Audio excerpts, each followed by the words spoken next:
नमस्कार मित्रों, आज हम कर रहे हैं प्रश्न उत्तर। कक्षा 10वीं की पुस्तक है राजस्थान का इतिहास एवं संस्कृति, जिसका प्रथम पाठ है राजस्थान का इतिहास एक परिचय। काफ़ी बड़ा पाठ लेकिन पूरा हुआ, अपन ने विस्तार से अध्ययन किया। आज इसके प्रश्न उत्तर है, अभ्यास प्रश्न उत्तर, इनको देखते हैं। तो कालीबंगा राजस्थान के किस जिले में स्थित है? एग्ज़ाम का भी फेवरेट सवाल, काफ़ी बार पूछा गया है। तो कालीबंगा राजस्थान के हनुमानगढ़ जिले में स्थित है। प्रथम का द राइट है। दूसरा है, राजपूतों की उत्पत्ति से अग्निकुंड से उत्पत्ति का सिद्धांत किसने दिया था? राजपूतों की उत्पत्ति के हमने बहुत सारे सिद्धांत पढ़े, तो अग्निकुंड सिद्धांत किसने दिया था? इसमें है राइट होगा संदर्भदयी ने अपने ग्रंथ पृथ्वीराज रासो में। तीसरा सवाल है, पद्मिनी किस शासक की पत्नी थी? तो पद्मिनी रतन सिंह की पत्नी थी।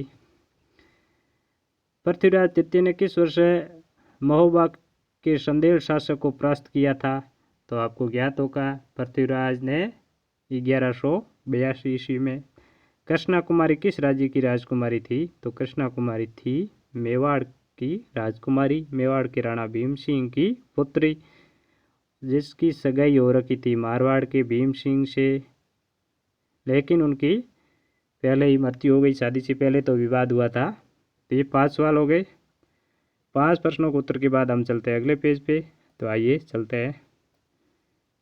तो अगले सवाल अपने रहेंगे अति लघुतरात्मक सवाल है, गणेश्वर सभ्यता किस जिले में तथा किस नदी के किनारे स्थित है?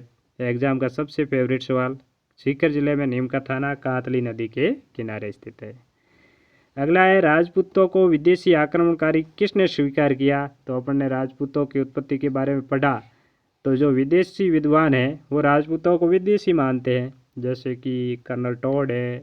टॉड ने वैसे भी अग्निकुंड सिद्धांत का भी समर्थन किया है, वी स्मिथ है, इन्होंने विदेशी माना है।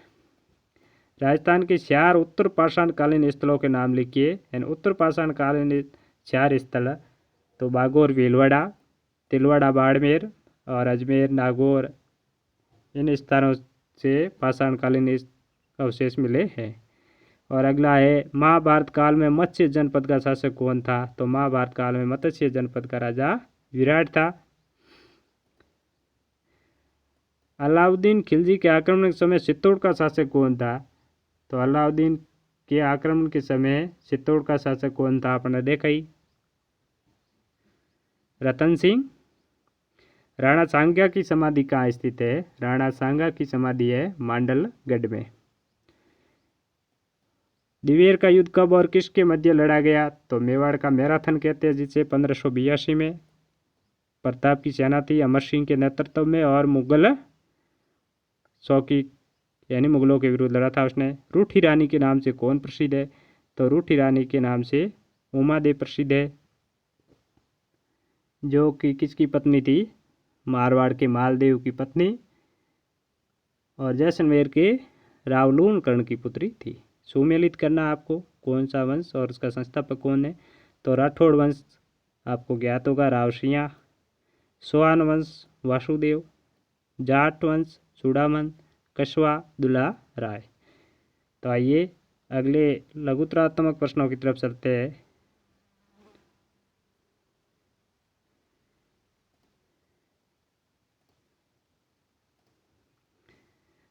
मुगल काल में राजस्थान की सामंत प्रथा में क्या परिवर्तन दृष्टिगोचर हुए थे? तो मुगल काल में राजस्थान की सामंत प्रथा पे क्या प्रभाव पड़ा, ये आपको लिखना है, काफ़ी विस्तार से लिखना है।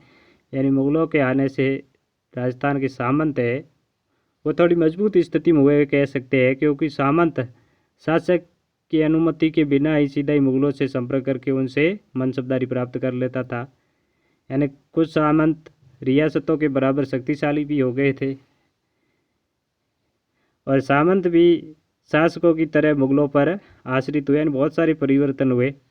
तुंगा के युद्ध 1787 का संक्षिप्त में टिप्पणी लिखनी है। तुंगा का युद्ध हुआ था 1787 में, उसके बारे में आपको लिखना है। तो चलिए मैं आपको तुंगा के युद्ध के बारे में बताता हूँ और वहाँ ले चलता हूँ पाठ में जहाँ तुंगा के युद्ध के बारे में बताया गया है। तुंगा का युद्ध तो प्रश्न में तुंगा के युद्ध के बारे में दिया गया था, तो हम थोड़ा विस्तार से ही देख लेते हैं। तुंगा के युद्ध के बारे में संक्षिप्त में आपको बताना है किसके मध्य हुआ। जयपुर राज्य और मराठों के मध्य सौत को लेकर विवाद था, तो फलस्वरूप मराठे महाजी सिंधिया के नेतृत्व में जयपुर राज्य में लूटवान मचाया करते थे। मराठे इन हरकतों से परास्त होकर प्रताप सिंह ने यह कदम उठाया था और अंत 28 जुलाई 1787 को लालचोट के पास तुंगा नामक स्थान पर मराठे महाजी सिंधिया और राठौड़ कस्बा गठबंधन की सेनाओं के मध्य युद्ध हुआ था, जिसमें तुंगा के युद्ध बाद मराठे राजपूतों में अपना प्रभुत्व छोड़ने में तैयार नहीं थे।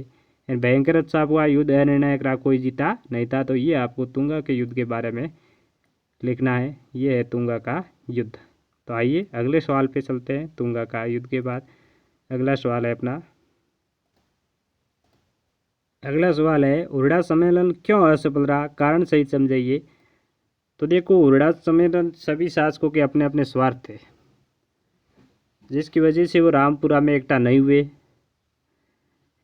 सब किसी की मजबूरी थी, किसी का स्वार्थ था और मराठों का दबाव भी था।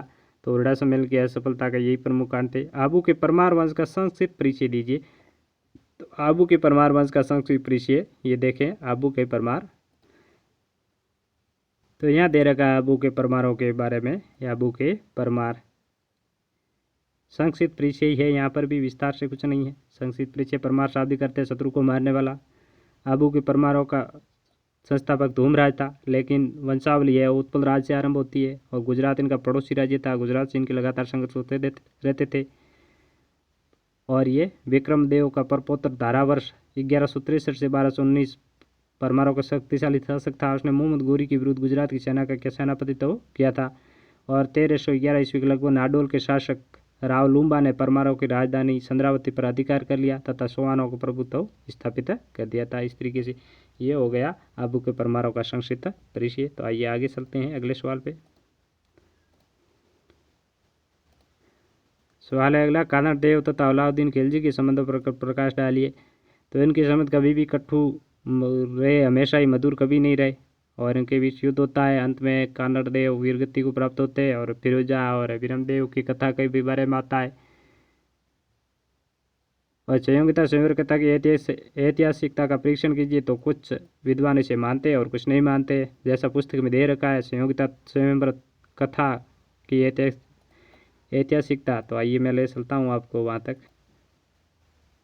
तो संयोगिता की कथा के ऐतिहासिकता हम डॉक्टर गौरी शंकर हीराचंद ओझा से सिर्फ कपोल कल्पना ही मानते हैं। तो संयोगिता कथा के बारे में हीराचंद ओझा कल्पना मानते हैं। प्रबंध कोश, अमीर महाकाव्य, पृथ्वीराज प्रबंध है, प्रबंध चिंतामणि जैसे समकालीन ग्रंथों में इस घटना का कोई जिक्र ही नहीं है। रोमिला थापर एवं डॉक्टर आर.एस. त्रिपाठी भी इसे सही नहीं मानते और समकालीन जो फारसी तवारीख है इसमें भी वर्णन नहीं मिलता। अबुल फजल इसका वर्णन करता है। डॉक्टर दशरथ शर्मा और अमीर महाकाव्य तथा रमा मंजरी में ढेर सारी गलतियाँ हैं। इसे न मिलना भी इस घटना को काल्पनिक माना जाए, उचित नहीं है। यानी डॉक्टर दशरथ शर्मा इसका एक तरीके से समर्थन करने, ये घटना आश्चर्य तो नहीं है। सी.वी. वैद्य और डॉक्टर गोपीनाथ शर्मा भी इसे स्वीकार करते हैं। तो इस तरीके से ये संयोगिता की कथा के बारे में। राजपूतों के उत्पत्ति को लेकर प्रचलित विभिन्न मतों का परीक्षण कीजिए। अकबर और मेवाड़ शासकों के संबंध में विस्तृत से लेख लिखिए।